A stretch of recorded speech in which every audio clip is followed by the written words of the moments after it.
Entonces, pasaron 24 horas en la cual Jesús se va del otro lado, se rehúsa a darles pan material y les dice, es que el pan que tienen que comer soy yo, al que me tienen que creer son a mis palabras.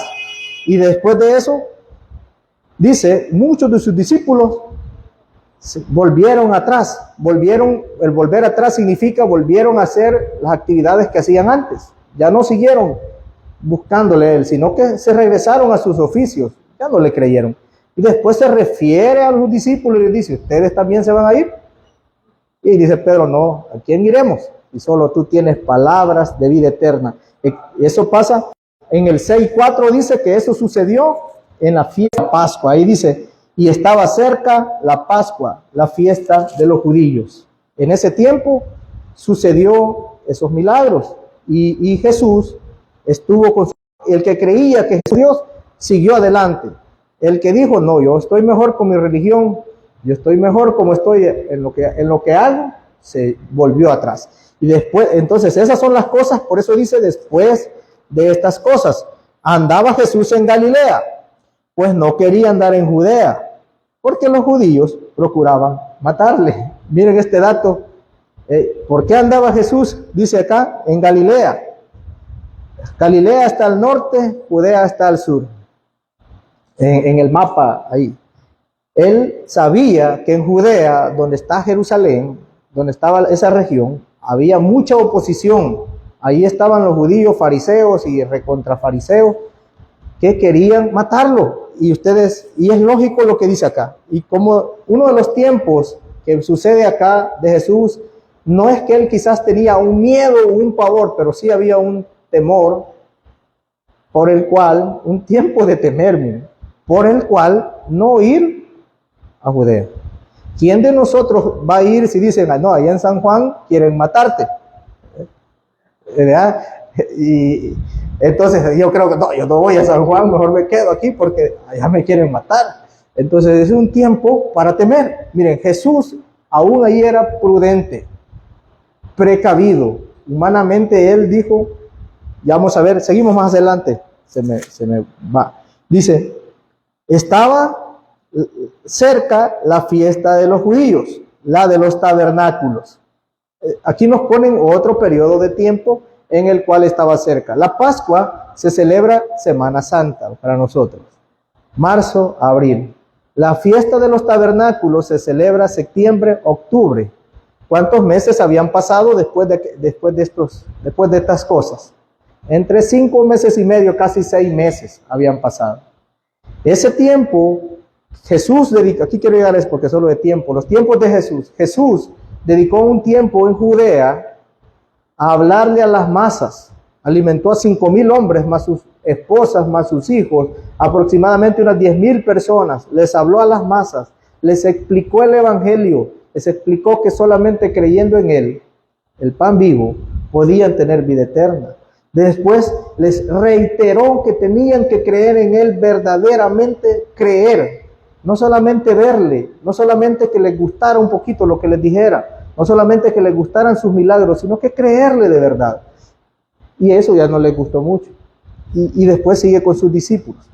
Pero ese tiempo él lo aprovechó por las multitudes. Y de ahí han pasado 6 meses, según el apóstol Juan, en el cual él ha estado con sus discípulos. Con esos 12 personas que le creyeron a su llamado. Y el punto acá es, el evangelismo masivo es importante y es muy bueno, pero lo que hace una fortaleza en la iglesia es el discipulado en grupos pequeños. Que cada grupo, que cada ministerio tenga ese tiempo de orar juntos, de comer juntos, de salir juntos. Eso es la vida que Jesús vivió con sus discípulos. Un tiempo discipulado con un grupo pequeño, porque esos se vuelven un remanente. Esos se fortalecen, crean vínculos de amistad. Algunos se enojan con el otro, pero aún el enojarse y después pedirse disculpas y después perdonarse genera un vínculo todavía más fuerte, porque si fuéramos amigos solamente con los que nos ríen y todo, eso es fácil, pero muchas veces vemos a una persona seria, pero no entramos más en detalles, no entramos más en amistad, no nos tomamos el tiempo de conocerle, pero ahí es donde está el crecimiento espiritual verdadero de la iglesia, en el discipulado entre los más cercanos, en ese grupo pequeño, y ese tiempo lo dedicó Jesús. Después estuvo ahí en ese punto, que estaba en su casa, en su colonia, y vamos a ver lo que pasa. De ahí pasamos a esa parte donde Jesús y la relación en ese momento con sus hermanos, versos del 3 al 5, y dice, y le dijeron sus hermanos, sal de aquí y vete a Judea, para que también tus discípulos vean las obras que haces, porque ninguno que procura darse a conocer hace algo en secreto. Si estas cosas haces, manifiéstate al mundo. ¿Qué había en sus hermanos? Incredulidad. Ellos decían, si estas cosas haces, pues date a conocer al mundo, porque nadie hace cosas en secreto si se quiere dar a conocer, si quiere ser famoso, ¿verdad? Si vos querés ser famoso, Jesús le decía, anda allá donde hay bastante gente, anda allá a la fiesta. Y hermanos, los hermanos de Jesús conocían a Jesús, habían vivido con él esos 30 años, ellos habían jugado con él, incluso ya estoy utilizando esa palabra, lo conocían tanto que convivieron con él, que posiblemente observaron la conducta de él ejemplar a tal grado de que posiblemente por eso no lo tenía en muy alta estima, en el sentido de que si alguien tiene un hermano que hace todo perfecto y de repente dice, es que hace todo bien y no puede ser que tal vez lo pasaban comparando, mira, así como Jesús te tenés que comportar, así como Jesús, y los hermanos decían, no, pero mi hermano mayor sí es el nervio, el cerebrito, y yo no puedo, y total que sus hermanos, de alguna manera, les costaba asimilar la idea de que Jesús era el Hijo de Dios. Y a cualquiera de nosotros, a cualquier persona humana, le costaría asimilar que su hermano es el Hijo de Dios, que su hermano es el pan que descendió del cielo, porque ellos no tenían todo el contexto como nosotros lo tenemos, que sabemos que después murió, después resucitó. Ellos les costaba también. Otro punto bien importante es, sobre todo para las familias y los que han nacido en un hogar cristiano, porque a los hermanos de Jesús, el hecho de ser el hermano de Jesús no los hacía salvos. Tenían que creer en él. Y nosotros, el hecho de haber nacido en un hogar cristiano no nos hace salvos. Tenemos que también personalmente creerle a Jesús que Él ha muerto por nuestros pecados y que nosotros éramos dignos de muerte.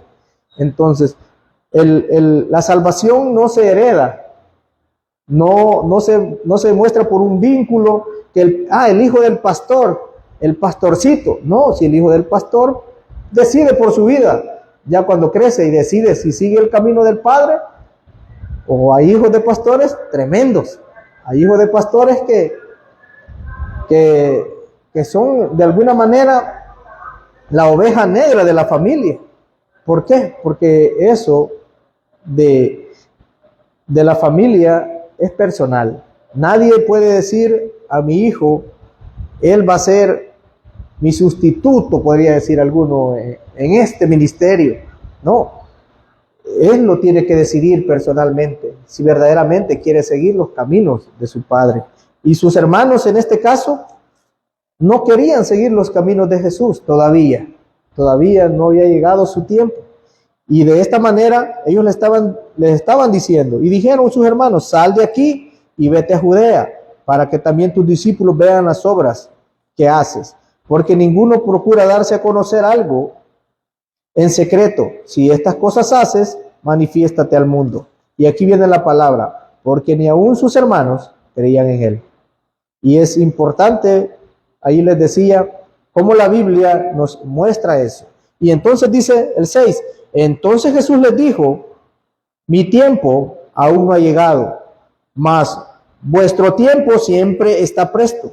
No puede el mundo aborreceros a vosotros, mas a mí me aborrece, porque yo testifico de él que sus obras son malas. Subid vosotros a la fiesta.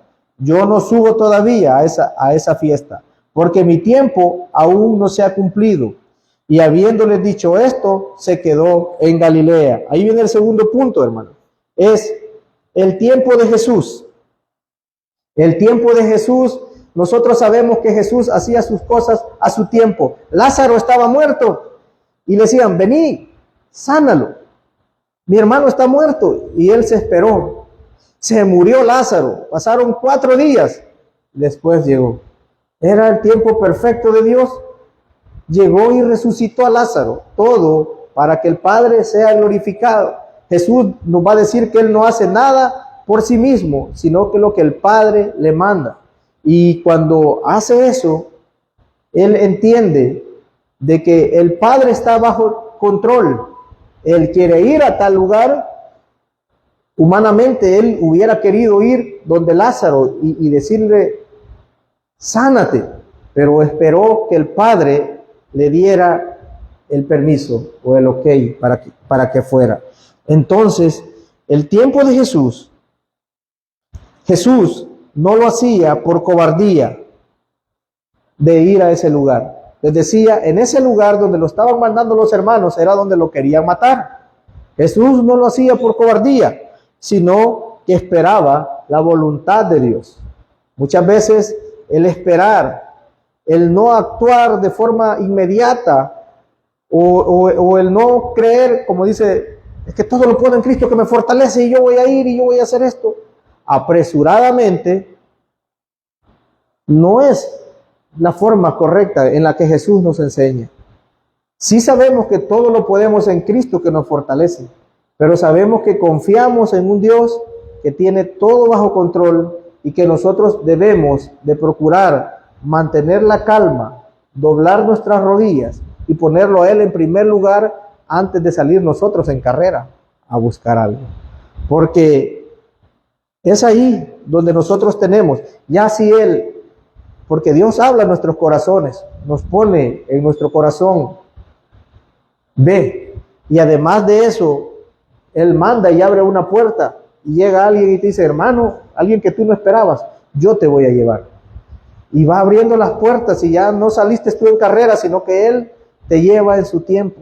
Y de repente llegaste tal vez al día siguiente y hallaste al médico más amable. Un día antes tal vez estaba alguien que no te iba a poner ni atención, alguien que estaba ahí.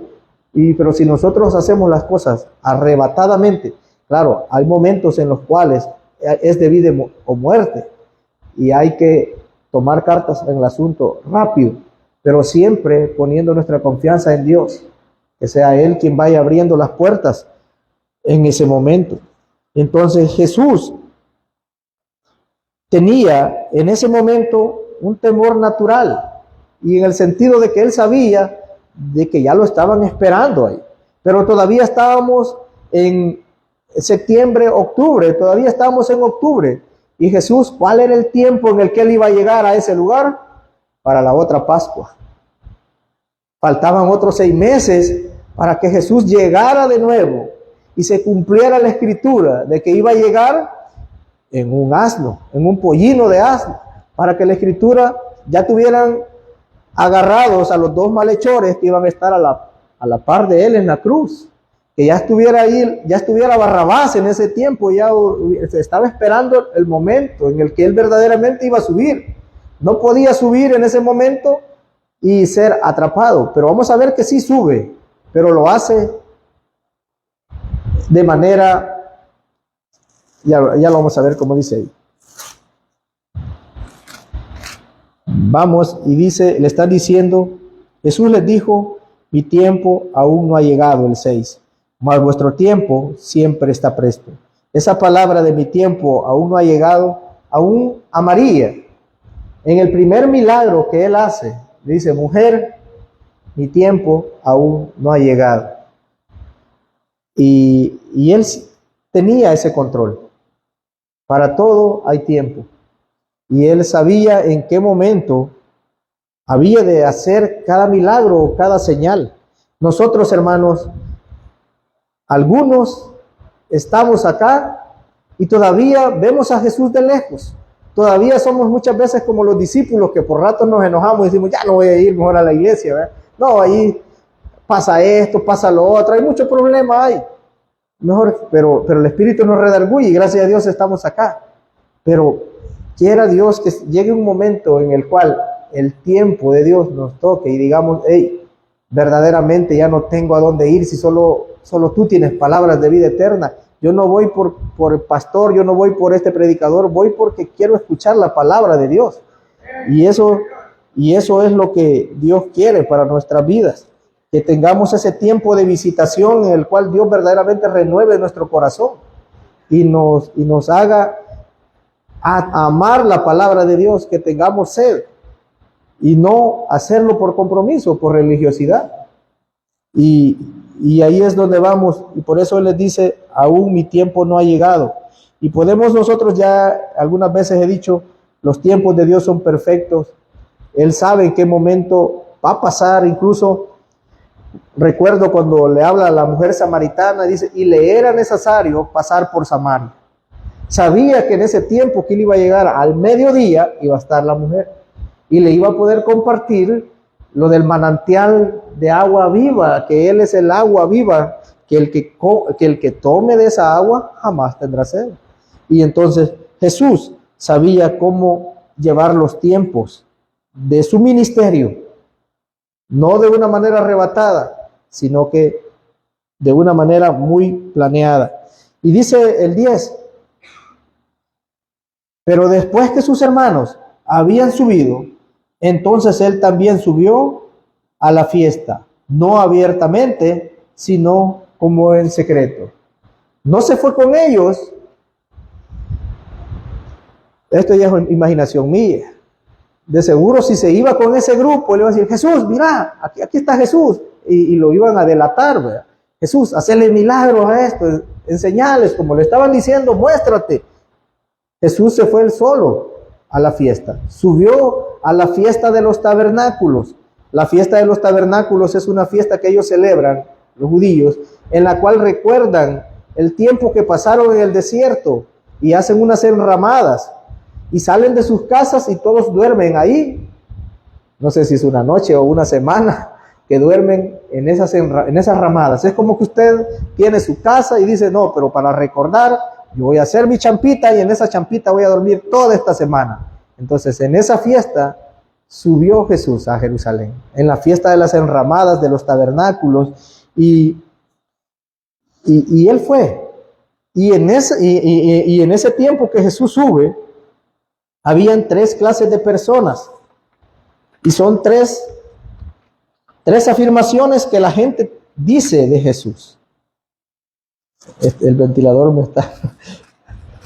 me está haciendo jugar para atrás, para adelante, pero vamos, lo voy a poner por aquí. Hay 3 cosas que la gente dice de Jesús, que es las 3 conclusiones, el de en medio, güey. Las 3 conclusiones de la gente acerca de Jesús. Y fíjense qué curioso, estas 3 conclusiones de la gente siguen siendo las mismas actualmente acerca de Jesús. Y vamos a ver, el verso 11 dice, y le buscaban los judíos en la fiesta y decían, ¿dónde está aquel? Los judíos andaban ahí buscando a Jesús y decían, ¿dónde está aquel? Pero ninguno hablaba abiertamente de él por medio a los judíos. Estos judíos, cuando se refiere a los judíos, se refiere a los religiosos, a los que tenían poder político y religioso en ese momento.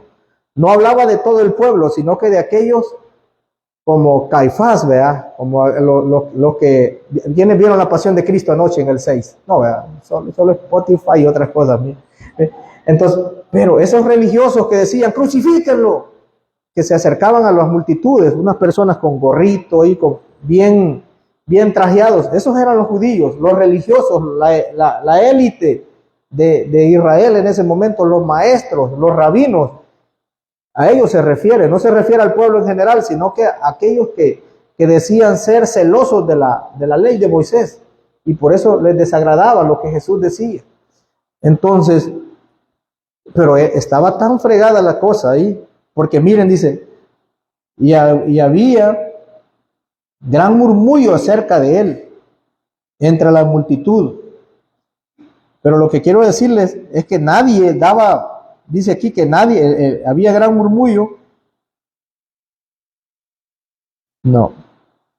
No, el 10.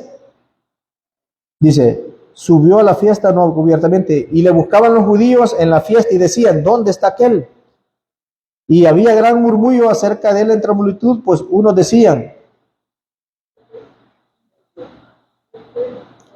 él es bueno, pero otros decían, no, que engaña al pueblo.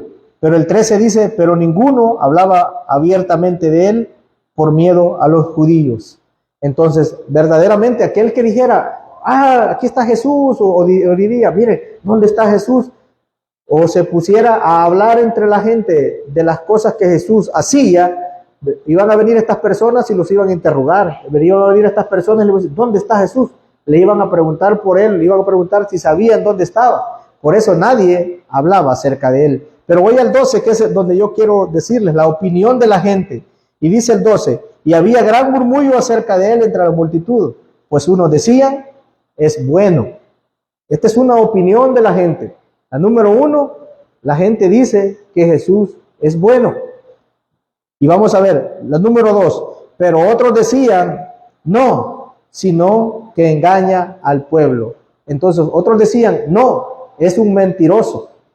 Unos decían, es bueno, y otros decían, no, es un engañador. Y de ahí dice lo siguiente, en el 14, más a la mitad de la fiesta subió Jesús al templo y enseñaba. Y se maravillaban los judíos, diciendo, ¿cómo sabe estas letras sin haber estudiado? Jesús les respondió y dijo, mi doctrina no es mía, sino de aquel que me envió. El que quiera hacer la voluntad de Dios, conocerá si la doctrina es de Dios, o si yo hablo por mi propia cuenta. El que habla por su propia cuenta, su propia gloria busca, pero el que busca la gloria del que le envió, este es verdadero, y no hay en él injusticia. No os dio Moisés la ley, y ninguno de vosotros cumple la ley. ¿Por qué procuráis matarme? Miren, Jesús a la mitad de la fiesta sí les habló y les estaba diciendo en este verso 18, en el 19, no os dio Moisés la ley y ninguno de vosotros cumple la ley. ¿Por qué procuráis matarme? Ellos eran celosos de la ley de Moisés y creían que estaban haciendo la voluntad de Dios. Pero les está diciendo Jesús, no, si ustedes no la están cumpliendo, ustedes no están en nada, les estaba diciendo. Ustedes necesitan nacer de nuevo, como le dijo a Nicodemo. Y miren, esta es la otra. Son 3 cosas que la gente dice de Jesús. Y el 20, respondió la multitud y dijo, demonio tienes, ¿quién procura matarte? En nuestras palabras, vos estás loco, Jesús, nadie te quiere matar aquí, ¿verdad? ¿Verdad que no? Pero sí, ellos sabían que sí lo querían matar, pero porque ellos estaban haciendo como cuando te ves confrontado. No, si yo no dije eso, no, eran bromas, aquí nadie te quiere matar, Jesús, pero verdaderamente le querían matar. Entonces, 3 cosas que la gente dice de Jesús. Número 1, es bueno. Número 2, es un mentiroso, un engañador. Y número 3, está loco. ¿Cuál de las 3 es la peor? ¿Cuál de las 3 es la peor? Bueno, Dios es bueno. No, Jesús es bueno. Esa podría ser la peor. ¿Por qué? porque no basta con solo creer que Jesús es bueno. Y nosotros podemos estar engañados creyendo, así Jesús es bueno, es una buena persona, un gran personaje, un gran profeta, la persona más importante de esto que dividió el calendario en antes de Cristo y después de Cristo. Pero si nos quedamos en que Jesús simplemente es bueno, no nos sirve para nada. El trilema de Lewis dice esas tres cosas. Dice tres cosas. O Jesús es un mentiroso que engañó a la gente, o Jesús es un loco que estaba en su onda y tenía su propia filosofía, o Jesús es Dios. Jesús es el Hijo de Dios. Entonces tenemos que decidir en esas cosas. O Jesús era un mentiroso, o Jesús era un loco que estaba fuera de sí, porque sus hermanos le dijeron un tiempo, vos estás fuera de sí. En Marcos le dicen que él está fuera de sí porque habla cosas que ellos jamás habían escuchado. Entonces, o Jesús es Dios mismo que dio la vida por nosotros. Entonces nosotros no nos podemos quedar, hermanos, en que Dios es bueno. Jesús es el Hijo de Dios, Jesús es el pan de vida, Jesús es el camino, la verdad y la vida. Y nosotros debemos creerle verdaderamente. Y ese es el problema de esta multitud de gente, que muchos creían que Él era bueno, si les había dado de comer, los había alimentado tiempo atrás, pero cuando no les dio de comer, se fueron. Algunos, como los fariseos, ellos decían que estaba loco, que hablaba cosas que no debía. Pero ahora nosotros, hermanos, como hijos de Dios, que hemos creído en Jesús, tenemos que tener claro de que Jesús es más que bueno, que Jesús es el Hijo de Dios, en el único que podemos tener salvación y vida eterna. Porque si nosotros solamente consideramos que Jesús es bueno, hasta de cierta manera le estamos faltando el respeto, porque verdaderamente Él es todopoderoso, Él es maravilloso, Él es el camino, la verdad y la vida, y nadie viene al Padre si no es por Él. Él no es solamente bueno, Él es todo lo que necesitamos para vivir. Y eso es lo que ellos no entendían, porque ellos decían que es bueno, pero no lo reconocían como todo lo que necesitaban. Y nosotros, a medida vayamos entendiendo en la palabra y creciendo en la palabra, tenemos que llegar al conocimiento de que Jesús es todo lo que necesitamos para vivir. Jesucristo basta. Es una de las cuestiones. Estudiábamos el domingo de las 7 cualidades del discípulo. Y una de ellas era: Jesús es suficiente. Creer en que Jesús tiene el control de todo. Que aparentemente en nuestro tiempo le estamos pidiendo algo que aparentemente Él no ha contestado. Pero Él sabe en el momento exacto en el que va a subir y va a decir: ahora es tu tiempo. Ahora te puedo dar este milagro. Ahora ya entendiste lo que yo te quería enseñar en ese milagro. Porque muchas veces en ese problema que tenemos, Dios nos quiere enseñar algo. Y mientras no aprendamos la lección, de nada sirve que nos den el milagro. Porque lo importante es que nosotros entendamos que el que nos va a dar el milagro quiere mejorarnos cada día. Quiere que le conozcamos cada vez más a Él. Y cuando nosotros entendemos un poquito de su voluntad, porque su voluntad es difícil de entender en gran magnitud, pero nosotros decimos: Señor, si es tu voluntad, como dijo Jesucristo, que pase de mí esta copa, pero si no, que se haga tu voluntad.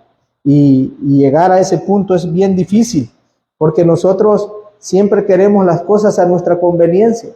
Y hay cosas buenas de Dios que no son convenientes a nuestro cuerpo ni a nuestro entendimiento, sino que Dios las ha puesto ahí para que al superarlas nosotros encontremos esa bendición que va más allá de lo material, que va en lo espiritual, que nos va a dar una fortaleza espiritual que no es común en las personas, porque solamente viene de Dios.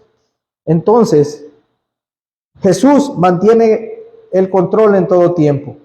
Estas personas, la incredulidad de ellos los llevó aún a los hermanos a creer que su hermano era alguien que quería robarse el show, era alguien que quería ser sobresaliente, nada más. Pero al final nosotros conocemos que aún sus hermanos llegaron a creer en él después de la resurrección.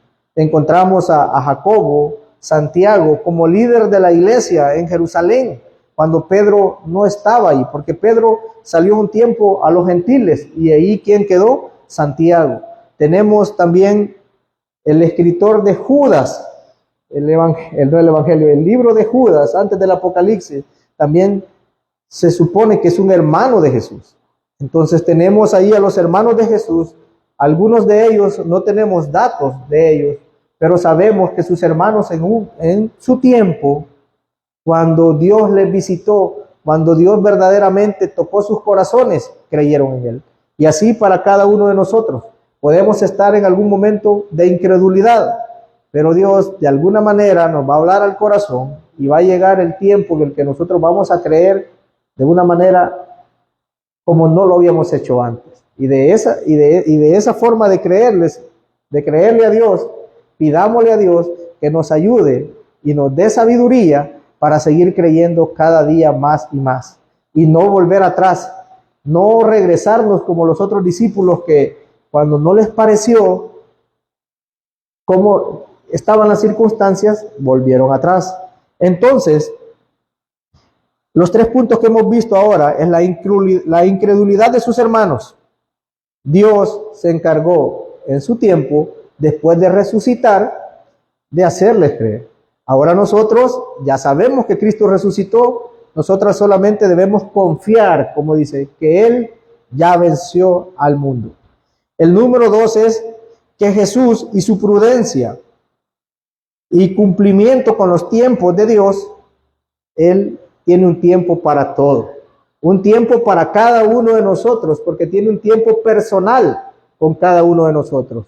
A algunos Dios les habla de una manera rápida, digamos, y no los deja escaparse, y en el mismo año, en el mismo mes, los hace que sirvan en la iglesia, los hace que verdaderamente estén ahí. A otros nos ha llevado a veces 15 años venir a despertar y decir, hey, este es el Jesús en el cual yo había oído hablar, pero ahora verdaderamente le estoy viendo y verdaderamente sé que está conmigo y genera esa sed y hambre. Y Dios tiene un tiempo para cada uno de nosotros. Si usted en este momento dice, yo no estoy dando frutos, solamente abra su corazón y dígale, Señor, yo quiero que tu tiempo de poderte servir, el tiempo en el cual yo quiero estar en la iglesia, en el tiempo en el cual yo quiero cambiar mi forma de ser con mi familia, el tiempo en el cual yo quiero ser una mejor persona, Señor, me dispongo a que ese tiempo sea ahora, que ese tiempo sea pronto, porque muchas veces Dios no obra a nosotros rápido, porque tenemos incredulidad como los hermanos de Jesús. Tenemos ese granito de incredulidad que no nos deja avanzar. Entonces, Jesús tiene su tiempo. Él siempre está en control. Y ahora, las opiniones de las personas que dudan de Jesús.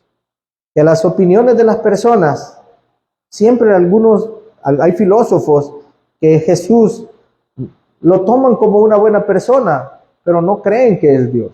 Hay otros que dicen, no, Jesús era un engañador. Todo lo que habló básicamente es mentira, no se va a cumplir. Pero nosotros sí sabemos que eso se está cumpliendo. Y sabemos que Jesús es Dios.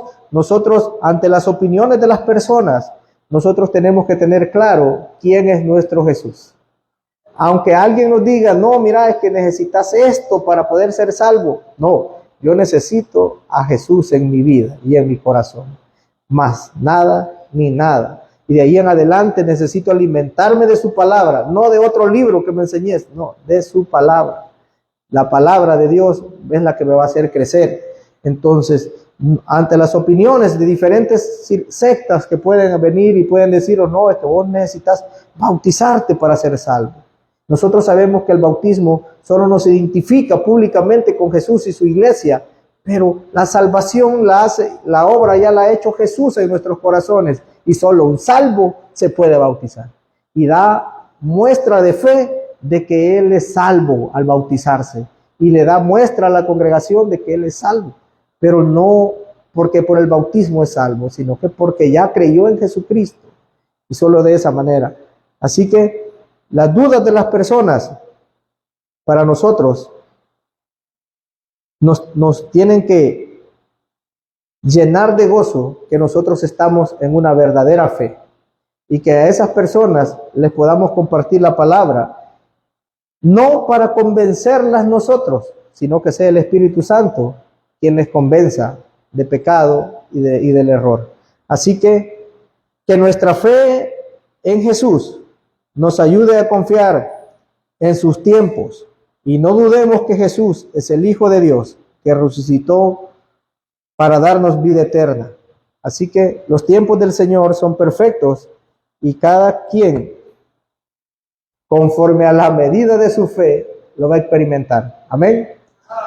Gracias, Señor, en esta tarde, porque nos has permitido, Señor, estar acá, Señor, para poder estudiar que tú tienes el control de todo, que tu tiempo, Señor, es perfecto, que tú sabes cuándo debemos de detenernos y cuándo debemos de actuar. Ayúdanos, Señor, a darnos ese fruto, Señor, que es dominio propio, Señor, en el cual nosotros podamos siempre mantenernos al margen de tu voluntad, que podamos, Señor, siempre reconocer que tu voluntad para nosotros es perfecta y agradable, y que lo que tú buscas es que seamos llenos del conocimiento de tu voluntad y de tu presencia, Señor. Ayúdanos, Señor, en esta tarde a poder seguir con esta Semana Santa, Señor, alabándote y glorificándote, dándole testimonio a otros de que solo en ti hay salvación y vida eterna.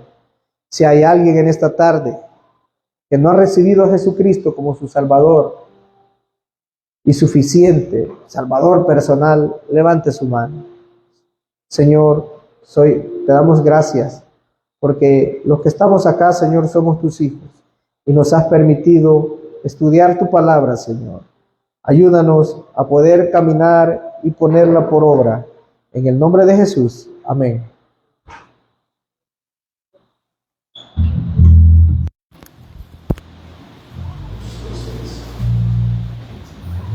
No podemos de pie, hermanos, vamos a pedir una alabanza. Vamos a cantar, vamos a decir, gracias sublime es nuestro Señor Jesús. Su vida dio en la cruz por usted y por mí, así que vamos a rezar en esta tarde.